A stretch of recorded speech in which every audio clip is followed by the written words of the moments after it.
सच्ची भक्ति, करुणा और पशु-पक्षियों की रक्षा का अद्भुत फल। राजा के महल में रहने के बाद राजकुमारी का जीवन बदल गया।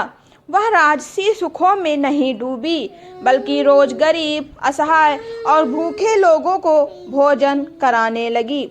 उसका हृदय करुणा से भरा हुआ था। उधर राजकुमार प्रजापति अपनी पत्नी से बिछड़ने के बाद इधर उधर भटक रहा था। न भाग्य साथ था, न सहारा। भाग्य का अद्भुत संयोग। एक दिन संयोगवश राजकुमार उसी राज्य में पहुंच गया जहां उसकी पत्नी रहती थी। उसी समय राजकुमारी गरीबों को भोजन बांट रही थी। जैसे ही उसकी दृष्टि राजकुमार पर पड़ी, वो उसे पहचान गई। आंखों से आंसू बहने लगे, हृदय कांप उठा। उसने राजकुमार को एकांत में बुलाया और सारी सच्चाई बता दी। राजकुमारी बोली, हे स्वामी, आप यहीं रहिए, इस राजा की सेवा कीजिए। जब समय अनुकूल होगा हम यहाँ से निकल जाएंगे। राजकुमार ने उसकी बात मान ली और राजा को नौकर बनाकर महल में रहने लगा। सेवा में छिपा हुआ प्रेम। राजकुमार दिन रात राजकुमारी की सहायता करने लगा। गरीबों को भोजन देना, दुखियों की सेवा करना, यही उसका धर्म बन गया। राजा को जरा भी पता नहीं था कि उसका सेवक दरअसल राजकुमारी का पति है। वही तोता जिसने जीवन बचाया था। एक दिन वही तोता राजकुमारी के आंगन में आ पहुंचा, जिसके पंख अब नए निकल आए थे।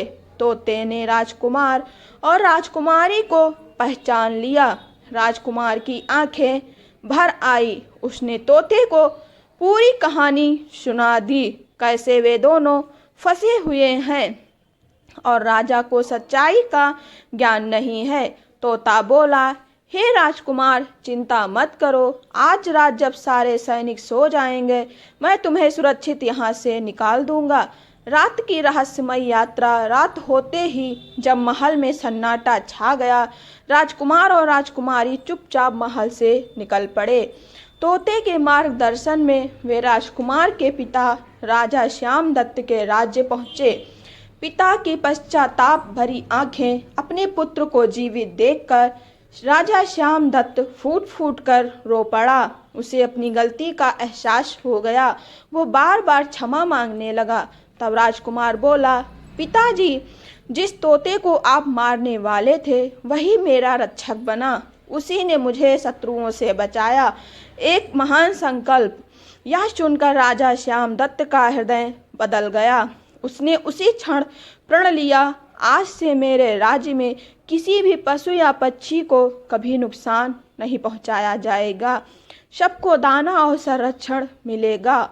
सेठ और सन्यासी का प्रसंग। इसके बाद एक सन्यासी महात्मा ने सेठ से कहा, हे पुत्र, जीवन में कुछ बातें गुप्त रखनी चाहिए। अगर इन्हें प्रकट कर दिया तो घोर संकट आ सकता है। सेठ को अपनी भूल समझ आ गई। उसने पत्नी को समझाया और सावधान रहने का प्रण लिया। धर्मराज का दिव्य ज्ञान। फिर धर्मराज देवर्षि नारद से बोले, हे नारद, अब मैं तुम्हारे दूसरे प्रश्न का उत्तर देता हूँ।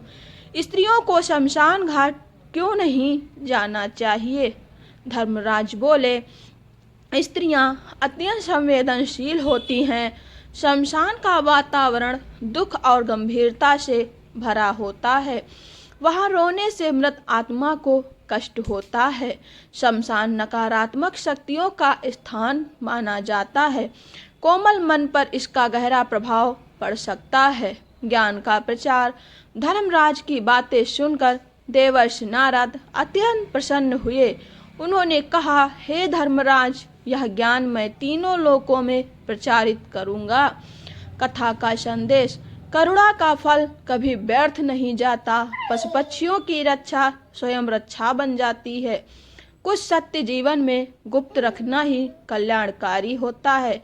यदि यह कथा आपको स्पर्श कर गई हो तो कमेंट में जय श्री हरि विष्णु और इस कथा को आगे जरूर साझा करें, क्योंकि एक कथा